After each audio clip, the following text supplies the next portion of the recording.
down. Okay, calm. Shalom, shalom, that's it.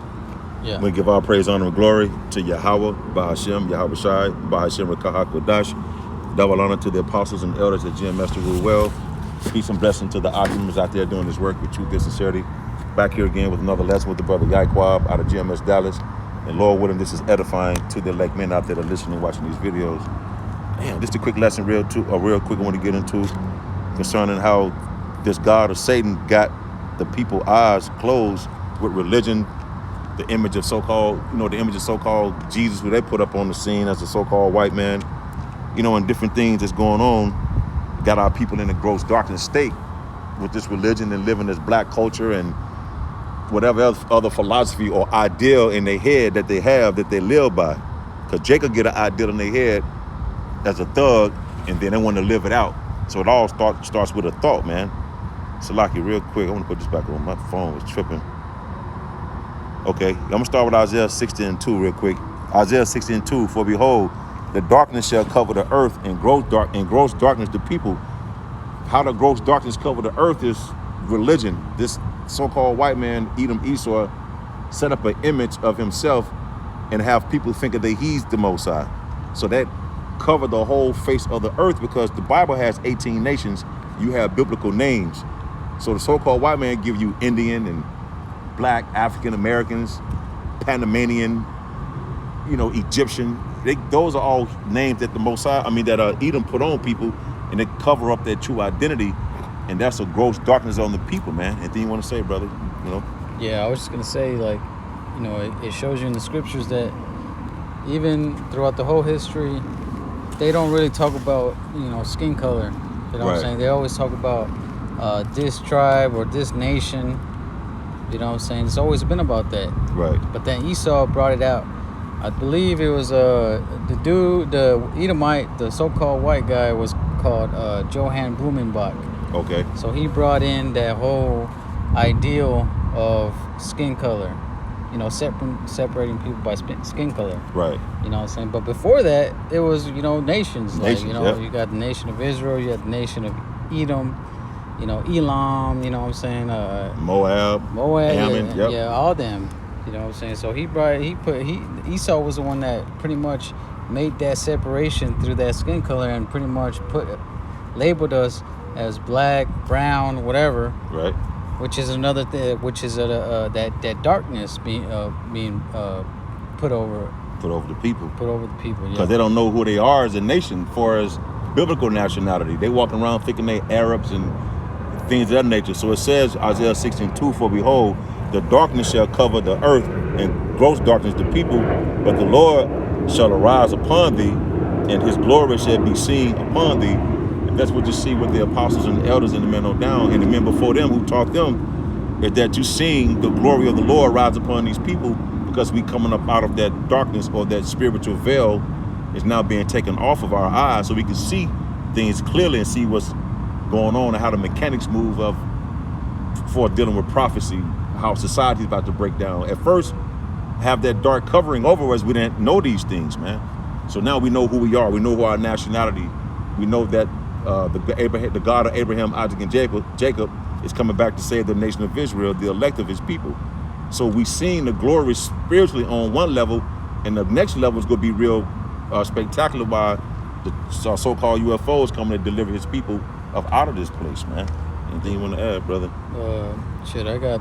Okay. You want me to bring this up? I got Jeremiah 13. Let's go. Yeah. This is Jeremiah 13:16. It says, "Give glory to the Lord your power before he caused darkness, and before your feet stumble upon the dark mountains. And while ye look for light, he turned it into the shadow of death and make it gross darkness." Man. So at the end of the day, it's gotten to that point already, because Israel is far gone. Yep. And the Lord made that gross darkness cover the nation of our people. Look at the condition our people are in. Right. You know what I'm saying? Nobody, yeah, Israel is waking up. People are figuring out that they Israelites, but the majority of our people don't consider those things. Even if they do know that they're Israelites, they don't really consider coming back to the ways you have about the laws, the statutes, commandments. Right. You know, they don't think about those things. Yeah. They just say, "Yeah, I'm an Israelite," and that's it, point blank. And then what else? What are you going to do about it? Right. You know, that's why Isaiah, the 6th chapter says, like, how long is this going? Are they going to be like that? You know, until the cities be laid waste. Yep, that's you know, right. Until they be destroyed, and Yep. that, you know, the Lord did that.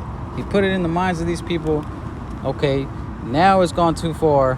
You know, I gave you the chance to come back, so now it's about, you know, the Lord. Man. The Lord said He's going to cast judgment on His people, so that's what He's going to do now. Yep. You got more on that? Oh, that was it. Yeah. I'm gonna get this in another one. This is Acts 26 and 18, and that's why the Lord has sent the apostles and elders to bring light to the nation of Israel, man, because they walk around spiritually dead, not knowing who they are as well, man, through the spirit. They don't know their nationality. They're still hanging on black culture, and I'm a Mexican, and you name it, man. I'm an Indian. You know what I'm saying? The Lord ain't coming back to save those people. He come back to save Israelites from their respectable tribe. So the Lord is sending His Son through the spirit and power of YAHAWASHI through the men to open your eyes, man. This is Acts 26 and 18. To open their eyes and to turn them from darkness to light, you see, and from the power of Satan unto the Most High, because the Satan of this world got you people caught up in his web, man, through putting money on the pedestal, through your pride, having you being more prideful than ever, going to believe on other religion and other so-called gods, but not, like the brother said, turn it back to your true power, man. So we trying to pull you through the spirit out of the grips of Satan's hands, man, and back to the light of the Lord, and from the power of Satan to the Most High, that they may receive forgiveness of sins, because the Lord gave the so-called Negroes, Latinos, and Native Americans the laws, statutes, and commandments to live by. So we have to come back to do that to the best of our ability, man, that they may receive forgiveness of sins and an inheritance among them which are sanctified by faith that is in me. And that's what we hoping to be, that we those men that's coming back need to come back to YAHAWASHI, man, and believing on the Lord, man. Because if not, the Most High will put hell upon His people, man. You have another one? Or you have anything else? I can get this real quick. Oh yeah, you got it. Jeremiah 11:11. Therefore thus said the Lord, behold, I will bring evil upon them, which they shall not be able to escape. And though they shall cry unto me, I will not hearken unto them. And that's the message. See, that's a threat from the Most High, man. You see? That was it. Oh yeah. You want to say anything? Are you good? No, I was gonna say, yeah, man. The Lord, you know, He's giving you that warning, like, come back, or else you're gonna be destroyed. Yep. And that's ultimately the, that's ultimately the end all be all of Israel, man. They're gonna either you come back to the ways of like the Elder Maspa been going into. Either you come back to the ways of YAHAWASHI, or you're gonna be destroyed, man. You know, yep. the gross darkness and everything going into Israel being that veil put upon their eyes to where they're not gonna be able to understand and see the truth. Right. Because He said that in Matthews, and He also said that in Isaiah, and I believe Paul also quoted it in Romans the 11th chapter. Mm-hmm. You know, He said, "Lest they be healed and hear and understand and be converted." Yep. You know what I'm saying? Because it's gotten to that point to where now the Lord is not gonna. He's the only people that are gonna be able to understand His truth is the elect and the 1/3, Yep. and the rest of them are gonna be. Their eyes are gonna be covered to where they're not gonna understand, and the ultimate end is that they're gonna be destroyed. Yeah, because He said right here in Jeremiah 11:11, therefore thus said the Lord, behold, I will bring evil upon them, which they shall not be able to escape, man. You're not gonna be able to pray to no God. You can't buy your way out of this. You're not, because it's gonna be too late. Because you're gonna know there's a higher power that's doing this, but then when it started to get too late, then you want to come out and be like, well, where those guys at? Well, I want to get right now. I want to listen now. It's gonna be too late, man. Now is the time, man. You have anything else? Hey, with that, I want to give our praise, honor, glory to Yahawah, Ba'ashem, YAHAWASHI, Ba'ashem, Rakakwadash. Double honor to the apostles and the elders, the Master rule well. Peace and blessing to the hopefully elect. Shalom.